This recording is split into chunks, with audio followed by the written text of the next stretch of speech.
Je vais être témoin au milieu de ma génération, annoncer ta parole, éclairer le peuple qui te cherche, témoigner de ton amour à tout ce monde découragé, apporter ta guérison, Seigneur, tous les cœurs qui sont blessés, redire au monde que tu es bon, Seigneur. Bien-aimés dans le Seigneur, je vous salue au nom de notre Seigneur Jésus-Christ. C'est pour moi un grand plaisir d'être avec vous chaque semaine à travers Capsule 30, la parole. Je voulais saisir cette occasion et cette opportunité pour remercier chacune de vous. J'ai reçu beaucoup de messages de gens qui se sont inquiétés de ma santé à la suite d'un message d'un arnaqueur qui a circulé sur les sites. Donc je m'empresse vraiment de vous dire que je suis vraiment bien, je suis en santé, que ce message ne venait pas de moi, c'est une arnaque, donc quelqu'un qui a voulu utiliser notre site Capsule 30 la parole pour demander de l'argent de façon malhonnête aux gens. Ce n'est pas mon genre, vous le savez. Alors donc, ne vous laissez pas piéger par ce genre de personnes. Ne vous laissez pas non plus piéger par ce genre de messages. Dès que vous avez ce genre de messages, il est important que vous puissiez toujours vérifier. Donc, ça devient à la mode.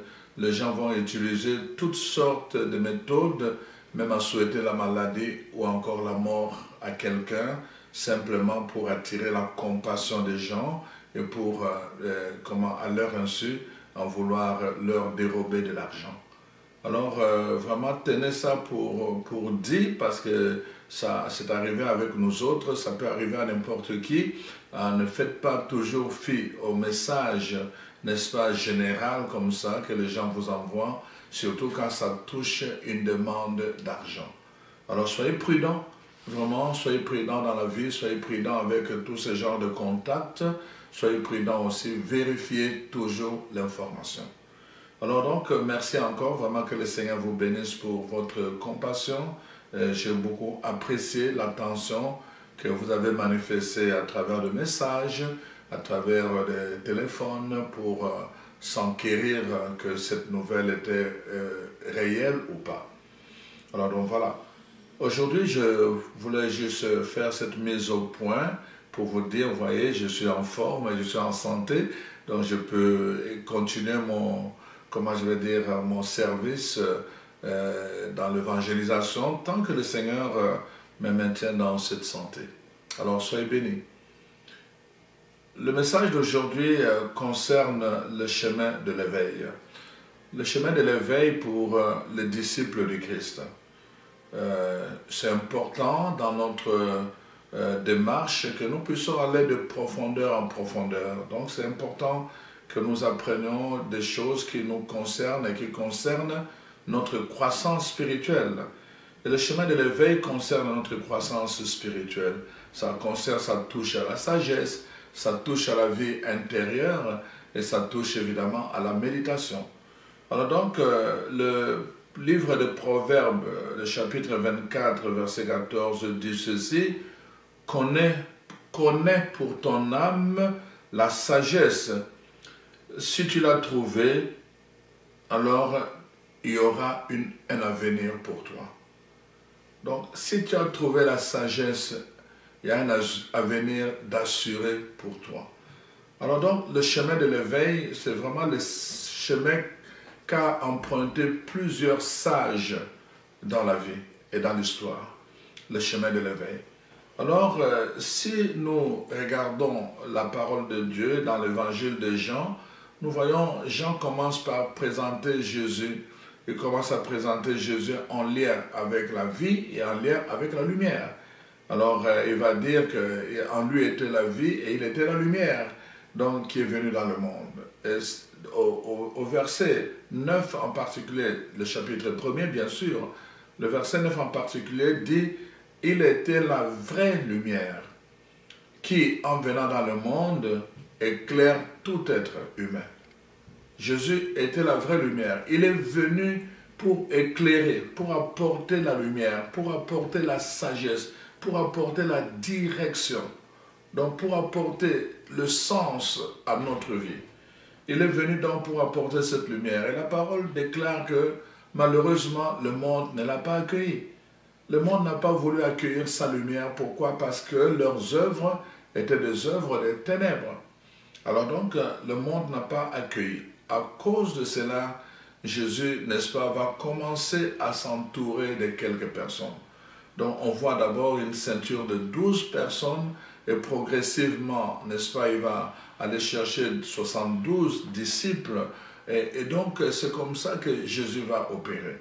Donc, il va prendre 12 personnes, il va les initier, c'est-à-dire les introduire dans le chemin de l'éveil. Donc, on voit vraiment que Jésus s'entoure de ces 12 personnes. Et remarquez dans l'évangile de Matthieu, par exemple, le chapitre 6, Jésus, dans cette initiation à l'éveil, va attirer leur attention.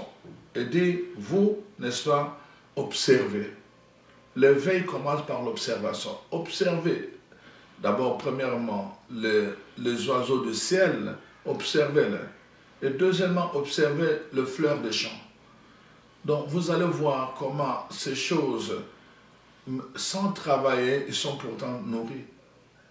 Bien sûr, les oiseaux vont aller chercher la nourriture, mais ce n'est pas eux qui produisent la nourriture. Voyez-vous? Donc, Jésus va les amener d'abord. L'éveil commence par l'observation, par cette capacité d'observer. L'observation est plus profonde que simplement un simple regard. Observez. Jésus amène les apôtres à observer. Regardez, observez, n'est-ce pas, le fleur de champ. Observez les oiseaux du ciel. Observez la nature. La nature va vous parler. Pendant ce temps de l'Avent, nous voyons comment la nature nous parle. La nature nous amène à l'intériorité. Tout pendant le temps de gel, le temps de l'hiver, on voit tout se referme à l'intérieur. Tout se referme à l'intérieur. Les choses extérieures meurent. La vie se referme à l'intérieur. Le chemin de l'éveil, c'est vraiment ce chemin-là, où nous allons faire une visitation, un voyage dans notre fort interne, dans l'intérieur profond de nous-mêmes, donc pour expérimenter d'autres dimensions, d'autres réalités, bon, dans ce voyage-là. Donc, la nature, quand nous l'observons, ça nous parle. Le temps de l'hiver nous montre que la nature se retourne vers l'intérieur. Nous sommes appelés à vraiment à faire ce mouvement-là, retourner dans l'intérieur de nous-mêmes.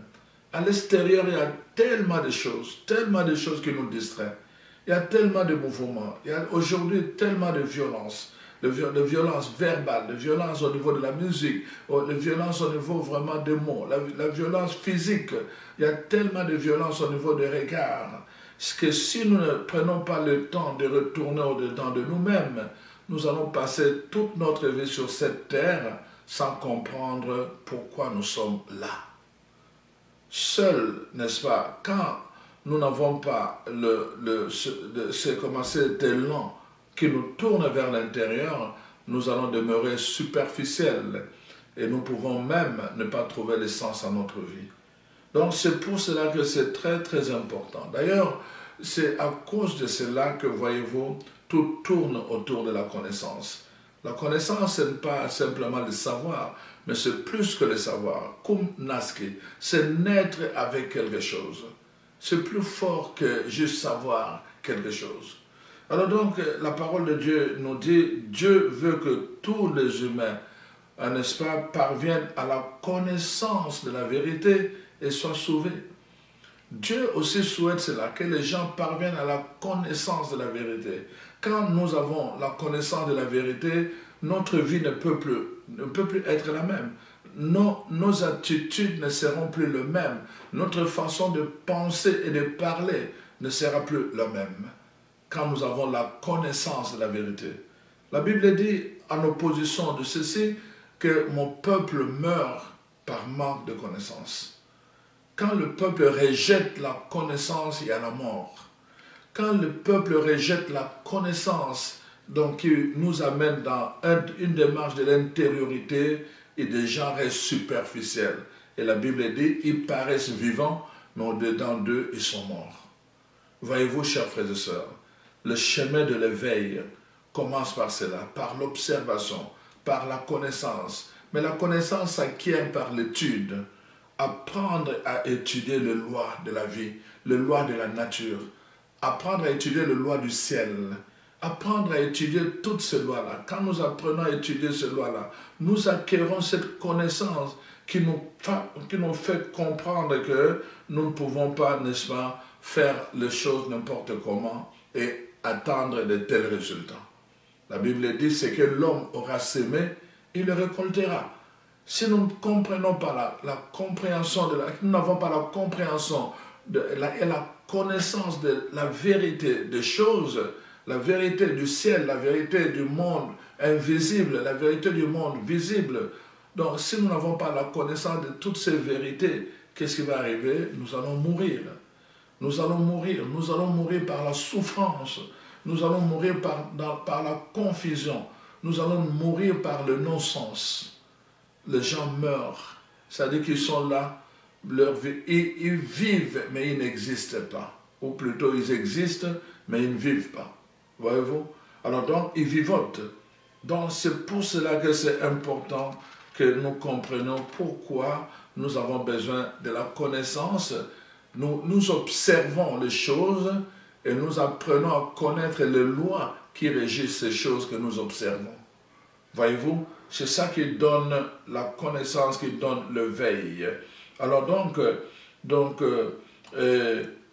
c'est pour cela, voyez-vous, plusieurs personnes sont malheureuses parce qu'ils ne connaissent pas les lois qui régissent de vérité des choses. Ils ne connaissent pas les lois qui régissent la vérité de Dieu.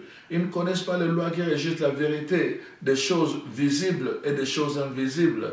Ils ne connaissent pas toutes ces lois-là qui régissent ces choses-là. Voyez-vous, comment voulez-vous, par exemple, que si tu veux l'amour, si tu veux la grandeur, si tu veux le bonheur ou encore la bénédiction, écoutez, tu dois d'abord comprendre les lois qui régissent l'amour. Tu dois comprendre les lois qui régissent la grandeur. Tu dois comprendre les lois qui régissent le bonheur et t'appliquer, n'est-ce pas, à le mettre en acte. Tu dois d'abord connaître les lois. Tu ne peux pas te comporter n'importe de quelle façon et attendre la grandeur. Tu ne peux pas te comporter n'importe de quelle façon et attendre l'élévation. Tu ne peux pas parler de n'importe quelle façon et attendre la bénédiction. Il y a des lois qui régissent. Et donc, c'est important. L'étude de ces lois-là nous amène à la connaissance de la vérité des choses qui sont cachées derrière les choses qui sont visibles. Et alors, donc, le veille nous amène dans ce cheminement, dans ce voyage intérieur. C'est-à-dire, nous allons juste avoir des choses qui sont derrière les choses qu'on voit, à comprendre les choses qui sont derrière les choses qu'on voit. En fait, l'esprit qui anime les choses.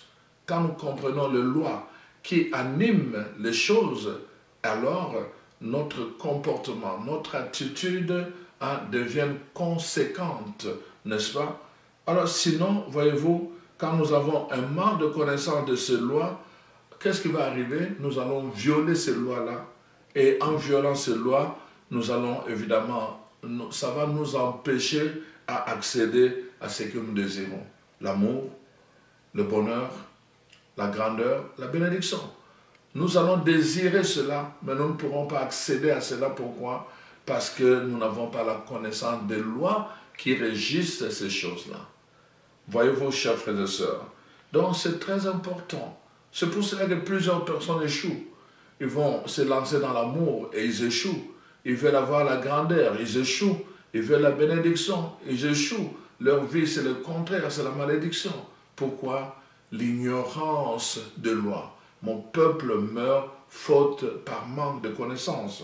Alors, voilà pourquoi, chers frères et sœurs, le monde, pour que tout le monde, n'est-ce pas, soit éveillé, nous avons besoin de passer d'abord par l'observation et par la connaissance qui passe naturellement par l'étude des lois qui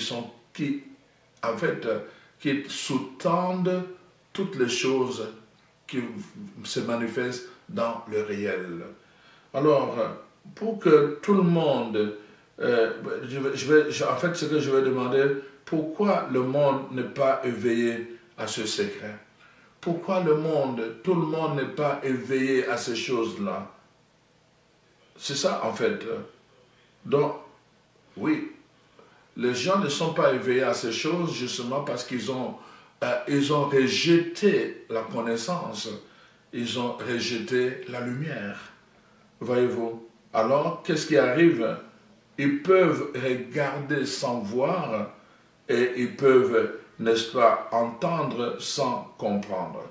Jésus a dit ceci dans l'évangile de Marc, dans le chapitre 4, avec la parabole de tout ça. Jésus dit ceci: à vous, et dit à ses apôtres, à ceux qui sont initiés, à vous, il est révélé les secrets du royaume, mais pas à tout le monde. À vous, il est révélé les secrets du royaume. Donc, les gens qui ont l'éveil, ils ont les secrets des choses, ils ont la connaissance des choses, ils ont la connaissance du royaume, parce qu'ils ont la connaissance des lois qui régissent ces choses-là. Voyez-vous, chers frères et sœurs. Alors donc, Jésus lui-même le dit, à vous, il est révélé les secrets du royaume, mais pas à tout le monde. Eux, ils peuvent regarder sans voir. Vous regardez la même chose. Vous, à cause de l'éveil, vous observez les lois qui sont derrière les choses que vous regardez, mais eux, ils ne voient pas, même s'ils regardent, parce qu'ils ne connaissent pas les lois qui régissent ces choses qu'ils regardent. Voyez-vous, chers frères et sœurs, c'est pour cela que vous voyez beaucoup de disciples de Jésus-Christ, ceux qu'on appelle les chrétiens, vraiment, leur vie ne tente même pas à l'imitation. Ils n'attirent pas l'admiration parce que leur vie est toujours en contradiction avec ce qu'ils déclarent, avec leur identité. En fait, leur identité, quand ils disent qu'ils sont des chrétiens, on ne voit rien qui colle avec cette identité. Pour quelle raison? Parce que justement, n'est-ce pas, ils n'ont pas la connaissance de loi. Ils ne sont pas éveillés à ces choses-là. Ils parlent, mais il n'y a aucune puissance, il n'y a aucune vie dans ce qu'ils disent, parce qu'ils n'ont pas la connaissance de loi. Je vous ai dit, tu ne peux pas appeler quelque chose à la vie sans comprendre comment ça fonctionne dans le monde invisible, dans le monde spirituel, par exemple. Donc, voyez-vous, c'est pour cela, chers frères et sœurs, nous avons besoin de l'éveil. Donc, nous avons besoin de l'éveil. L'éveil, c'est vraiment plusieurs personnes, parce qu'il manque cet éveil, qu'est-ce qui arrive? Ils vont chercher Dieu là où il n'est pas. Ils vont chercher le divin là où il n'est pas, n'est-ce pas? Alors donc, ils vont les rechercher en dehors de ce qui est. Les gens qui n'ont pas la connaissance de loi, les gens qui n'ont pas la connaissance de la vérité sur Dieu, ils vont le chercher là où il n'est pas. La Bible dit, Dieu n'est pas un Dieu de mort. Il y a des gens qui vont chercher Dieu dans ce qui est mort, ce qui n'a plus de vie. Ils vont aller chercher Dieu là-bas. Alors donc, ils vont aller le chercher, n'est-ce pas, comme je l'ai dit dans d'autres capsules, dans des philosophies, dans des dogmes. Ils s'enferment là-dedans. Il n'y a pas de vie. Notre Dieu, c'est un Dieu vivant. C'est un Dieu vivant. Alors, on ne peut pas s'enfermer dans des systèmes, dans des principes. Non, les principes sont là simplement pour révéler ce qui est derrière. Et alors, donc, voyez-vous, donc, ils vont chercher comme cela. Ces gens-là, souvent, ils sont sincères, hein, mais malheureusement, la sincérité n'est pas synonyme de la vérité. Vous le savez vous-même. Il y a des gens qui peuvent être sincères même en faisant le mal. Ils le font avec toute la sincérité du monde, mais ils sont dans l'erreur. Avec toute la sincérité du monde, mais ils sont dans l'erreur. La sincérité n'est pas synonyme de la vérité. Ça, c'est vraiment un état d'âme. Donc, on fait des choses, voyez-vous. La lumière est là pour révéler que même dans des choses sincères, parce que le mot sincère vient de cire d'abord. Donc même dans des choses sincères, hein, il y a des fautes, il y a des failles. Mais la vérité vient avec la lumière. Aletheia, avec la lumière. La vérité vient ensemble avec la lumière. C'est-à-dire que ça met à nu, ça dévoile la vérité. Je vois, la lumière me permet de voir ceci. Alors donc je peux voir, ça c'est vrai parce que je peux voir, la lumière permet de le voir. Et je peux distinguer cela d'autres choses tout autour. Voyez-vous?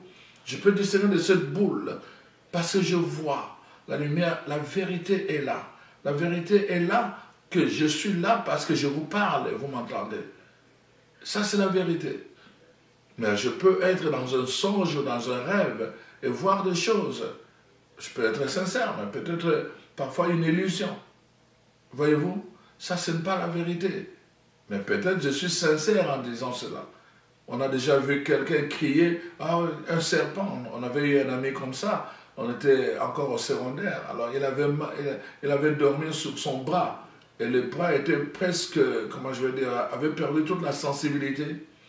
Et puis à un moment donné, il voulait tourner, mais son bras avait perdu toute la sensibilité et c'était devenu très froid. Alors là, il a poussé un cri. Alors il dit, qu'est-ce qu'il y a? Oh, un gros serpent. Mais finalement, on s'est levé, on a allumé et puis on a regardé partout, il n'y avait pas de serpent. Mais là, on voyait qu'il traînait son bras. Et puis alors, finalement, il dit, oh, non, je pensais que c'était un serpent. Mais il était sincère quand il a dit les choses, mais ce n'était pas vrai. Alors donc, ce que je suis en train de vous dire sur cela, donc, quand nous n'avons pas la vérité, c'est ça le problème. Le vrai problème est que, n'est-ce pas, donc, l'ennemi travaille à ce qu'il puisse voiler notre intelligence pour que nous ne puissions pas accéder à la connaissance et que nous ne puissions pas accéder à la vérité ni à la lumière. La parole de Dieu dit dans 2 Corinthiens 4 et 4 hein, qu'il est là pour voiler l'intelligence, pour voiler notre intelligence. Il est le Dieu de ce monde, de ce siècle, qui voile notre intelligence pour que nous ne puissions pas accéder, n'est-ce pas, à la vérité. Nous ne puissions pas accéder à l'éveil. Donc, c'est un travail qui est fait. L'ennemi est là, il va nous distraire, il va mettre des illusions, il va nous détourner notre attention pour qu'on n'apprenne pas, qu'on n'entre pas dans la profondeur de cette intériorité, qu'on ne puisse pas prendre le chemin de profondeur de nous-mêmes. Alors donc, pourtant, le chemin de l'éveil, comme je vous ai dit, commence par l'observation, ça commence par la connaissance, ça commence par l'étude. Alors donc, ce chemin de l'éveil, donc nous le voyons, est le chemin de la pleine conscience. Le chemin de l'éveil, nous prenons conscience, c'est-à-dire tu prends conscience. Quand tu entres dans l'intériorité, la première chose, tu prends conscience que ton cœur est en train de battre. Tu le sens, tu l'entends. Et après, tu prends conscience de tout le mouvement à l'intérieur de toi. Tu es encore au niveau de cela. Et alors donc, c'est vraiment la prise de conscience. Donc, c'est-à-dire, celui qui consiste, n'est-ce pas, à comprendre que quelque chose est au point, n'est-ce pas, de devenir vivant. La prise de conscience. Quelque chose, tu vas jusqu'à ce que tu rends quelque chose vivant. Donc, quelque chose est en train de devenir vivant. En d'autres termes, tu t'attardes sur un mot jusqu'à ce que tu commences à le rendre vivant. Tu commences à ressentir ce mot. Je vais dire, par exemple, le bonheur. Donc, c'est juste un mot, mais je le rends vivant et je commence à ressentir la joie au-dedans de moi parce que le bonheur provoque la joie. Voyez-vous, ça commence à toucher dans mes sensibilités profondes des cellules qui sont là uniquement pour provoquer la joie. Je rends un mot vivant. Et c'est ça, en fait, l'éveil, c'est le chemin de la pleine conscience, comme je viens de le dire. Voyez-vous, par exemple, n'est-ce pas, on a par exemple, dans les actes des apôtres, le fils de Shiva, hein, qui était un prêtre, n'est-ce pas, ils essayaient d'imiter Dieu, d'imiter Paul. Et il commençait à dire, voici, au nom de Jésus que Paul est en train de chasser, nous vous chassons. Il commençait à chasser les esprits mauvais. Mais le nom de Jésus dans leur bouche n'était pas vivant. Il n'était pas vivant. Et il n'était pas capable de chasser le même esprit que Paul chassait avec le même nom de Jésus. Pourquoi? Parce qu'il n'était pas éveillé à ses secrets. Il n'était pas éveillé à la connaissance, n'est-ce pas, de la vérité du nom de Jésus.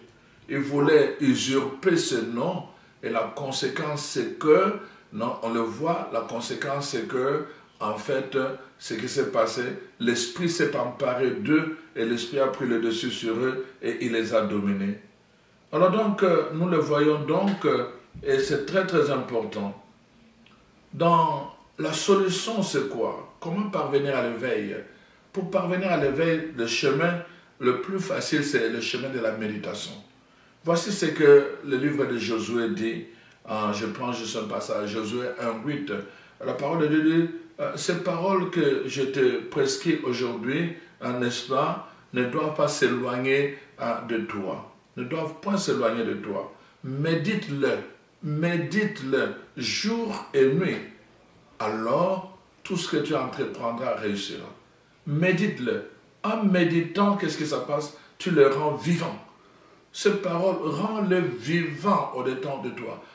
Sois conscient de leur force, de leur puissance au-dedans de toi. Médite-le. La méditation, c'est très très important. Donc, nous n'avons pas besoin, ne priez pas pour que les gens, n'est-ce pas, vous viennent vous voir. Non, ce n'est pas nécessairement ça. Donc, quand nous prions, nous ne cherchons pas le regard des gens. La Bible dit, il faut aller dans le secret. Le secret, le lieu de la méditation, c'est le lieu du secret, au-dedans de nous. La méditation est le chemin privilégié de l'éveil. C'est le chemin privilégié de l'éveil. Donc, pour mieux comprendre la méditation, il faut d'abord avoir une bonne compréhension de l'être humain. L'être humain est composé du corps, de l'âme et de l'esprit. Dans la méditation, quand je dis entrer de l'intérieur, c'est-à-dire je sors de l'aspect physique qui est le corps et j'entre dans une dimension qui est l'âme d'abord, la dimension des sentiments, la dimension de la volonté, n'est-ce pas? Et puis après seulement j'entre dans l'autre dimension plus profonde encore, qui est la dimension de l'esprit ou que la dimension de la destinée. Donc c'est très important de comprendre cela. Donc la méditation, c'est un voyage à l'intérieur. Je pars, je peux dire, du superficiel vers le profondeur, mais par un voyage où il y a la pleine conscience. Je prends conscience de la réalité de Dieu en moi. Je prends conscience, n'est-ce pas, du pouvoir que Jésus a donné en moi. Je prends conscience de la parole que Jésus a dite. Et alors, je refuse telle chose, la malédiction, la maladie et tout, parce que je prends conscience qu'il y a une parole que Jésus a dite qui a plus de pouvoir. Je prends la pleine conscience. Je médite cela jour et nuit, et ça devient comme une nourriture. De la même façon, j'entre en communion avec cette parole, j'entre en communion avec cette image dans ma méditation et je les rends vivantes. Alors, jusqu'à ce qu'elles viennent à se manifester. C'est ça la méditation. Voyez-vous, quand le prophète Élie va sur le mont Horeb, il ferme les yeux. Il demande à l'autre, qu'est-ce que tu vois? Rien. Lui voyait, il méditait sur la pluie. Il appelait à l'existence la pluie. Il méditait, il allait dans une autre dimension. Jusqu'à ce que le premier nuage a commencé à se former et à devenir un point et à devenir un point. Et après seulement, il a dit, maintenant que j'ai appelé cela l'existence, nous pouvons partir parce que les choses sérieuses vont arriver. Alors donc, chers frères et sœurs, la méditation a pour but d'éveiller la vie intérieure, la vie de l'esprit de l'homme, n'est-ce pas? De veiller cela jusqu'à ce que cela se développe et que cela développe une visibilité, une sensibilité spirituelle donc vers le divin. Voilà un peu ce que je peux vous dire de la méditation. La méditation est une discipline, si je peux le dire ainsi, une discipline qui, grâce à la concentration, n'est-ce pas, de notre être intérieur, nous mettons notre être intérieur en mouvement. Une discipline qui, grâce à la concentration, met notre être intérieur en mouvement pour, n'est-ce pas, nous amener dans un état de veille, et n'est-ce pas, et de pleine conscience. Dans un état de veille, je suis en train de vous expliquer, quand je parle de la méditation, voyez-vous, donc il s'agit d'abord d'une discipline, parce que ça demande une concentration, ça demande, n'est-ce pas, une volonté, ça demande une détermination. Donc tous les jours, tu viens, tu prends un moment, 5 minutes, après 10 minutes, après 30 minutes, donc donc tu vas progressivement. Et là, nous parlons de la discipline, c'est-à-dire que quelque chose que tu dois répéter, à la même fréquence. Donc c'est très important. Alors, donc, c'est une discipline, n'est-ce pas, qui, grâce à la concentration, donc, pour se concentrer, pourquoi se concentrer? Parce que le monde extérieur a beaucoup de distractions. Le monde extérieur a beaucoup de bruit. Ces bruits peuvent nous éloigner vraiment de notre être profond. Ça peut nous éloigner de l'essentiel. Nous avons besoin de nous concentrer au-dedans de nous. Et c'est pour cela que la parole de Dieu dit, si tu veux prier Dieu, va dans le secret, ferme les portes de ta chambre. Et alors, ton Dieu est dans le secret, il te le revaudra. Donc, on entre dans ce secret de nous-mêmes, dans la profondeur de nous-mêmes. Et là, nous nous concentrons.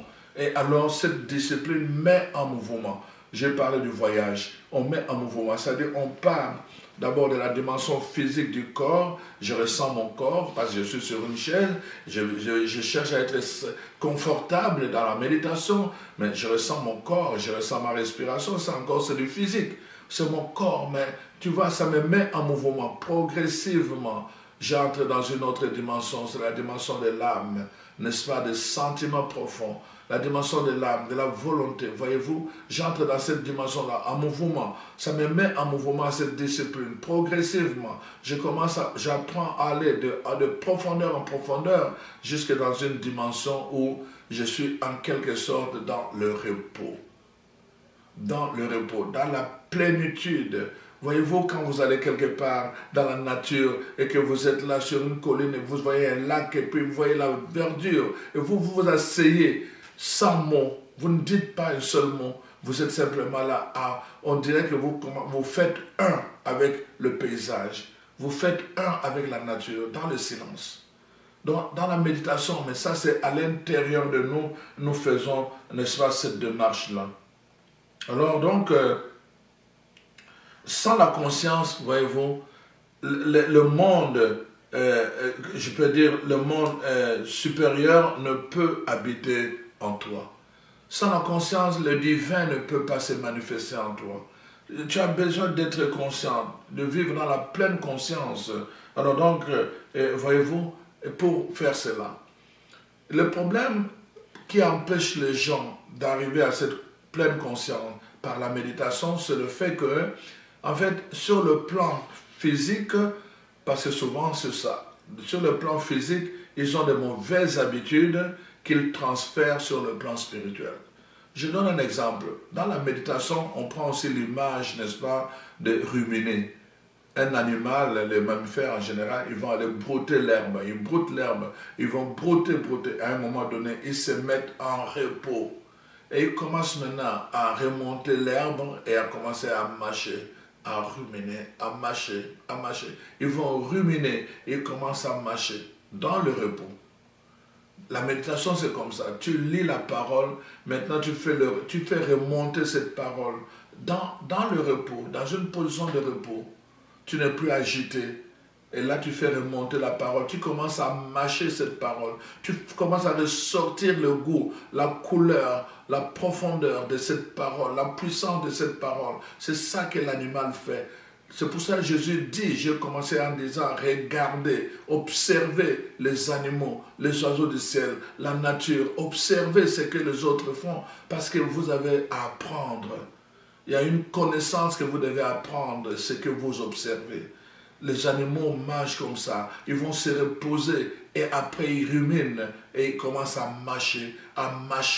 C'est ça, la méditation peut être cela. Le problème, comme je l'ai dit, c'est quoi? C'est que les gens aujourd'hui mangent trop vite. Ils marchent tellement vite, parfois debout. Alors, ils n'ont pas le temps de se reposer pour mâcher. Ils n'ont pas le temps de s'asseoir pour mâcher. Ils n'ont pas le temps. Et alors, il y a un problème de digestion aussi. Donc, ils peuvent parfois mâcher quelque chose sans se rendre compte qu'ils sont en communion avec un être vivant qui venait d'être sacrifié pour nourrir leur vie. Il y a une vie qui a été sacrifiée pour nourrir ta vie. Tu ne peux pas manger simplement comme cela. Tu dois être conscient de cela, que ta vie est soutenue par une autre vie. Tu dois être conscient que la terre a produit les légumes, les fruits que tu es en train de manger. Quand tu deviens conscient, tu vas voir que tu vas développer la gratitude. Tu ne vas pas, tu feras attention à la terre. Tu ne vas pas abîmer la terre. Tu ne vas pas détériorer la terre. Tu ne vas pas jeter, n'est-ce pas, des choses mauvaises à la terre qui te nourrit. Parce que la prise de conscience va t'amener à adopter des attitudes différentes. C'est ça, en fait, que ça donne la méditation. C'est ça que ça donne l'éveil de la conscience. Les attitudes changent, le langage change. Tu ne parles plus de la même façon. Tu apprends à remercier pour toutes choses qui nourrissent. Tu apprends à remercier les autres vies, les animaux. Tu remercies parce que leur vie nourrit ta vie. Alors, ils sont sacrifiés pour toi. Donc, voyez-vous, chers frères et sœurs. Alors, donc, le fait qu'ils n'apprennent pas, ils n'ont pas le temps de bien manger, ils n'ont pas le temps pour apprécier à manger, voyez-vous, de la même façon, il faut un transfert dans la dimension spirituelle. Ils n'ont pas le temps non plus pour marcher, pour méditer. Les gens viennent à l'église, ils vont entrer dans une cérémonie et tout le monde chante, mais eux-mêmes n'ont pas le temps d'entretenir une relation de profondeur personnelle avec Dieu. Ça devient du brouhaha, voyez-vous. Donc c'est important, chers frères et sœurs, le chemin de l'éveil. Jésus s'est retiré souvent pour aller parler avec son Père. Il s'est retiré souvent, on le voit dans les évangiles, pour aller méditer. Parfois, il sortait très tôt le matin pour aller méditer. Donc nous devons imiter notre Maître. Jésus est notre Maître. Il nous initie à quelque chose de profond, quelque chose de grand. Et si nous voulons entrer dans accéder à cela, nous devons suivre le chemin qu'il a tracé pour nous. Le chemin que plusieurs maîtres de l'histoire ont tracé, le maître de la sagesse, le chemin de l'éveil. Alors, je termine avec ce texte d'Habakkuk, le chapitre 2. 2 à 4, Habakkuk dit ceci, voici, n'est-ce pas, je paraphrase. Donc, ces paroles que je te donne aujourd'hui, écris-le sur une tablette et mets-le à un endroit pour que les gens lisent et relisent. Qu'ils lisent et relisent constamment, car elles finiront par s'accomplir, mais en son temps. C'est ça, dans la méditation, nous revenons, nous prenons le temps de revenir dans ce mouvement intérieur, à lire, à faire remonter. Et cette image en nous, ces paroles qui sont écrites, qu'on a mis sur une tablette, prennent une image dans notre vie, dans notre esprit, et quand ça devient vivant, alors c'est là que ça vient se manifester. Ma prière pour toi, mon frère, ma soeur, c'est vraiment que ta vie humaine et ta vie spirituelle ne soient pas médiocres. Que vraiment tu puisses sortir de la médiocrité, du commun de mortels. Parce que Dieu t'appelle à une vie de grandeur.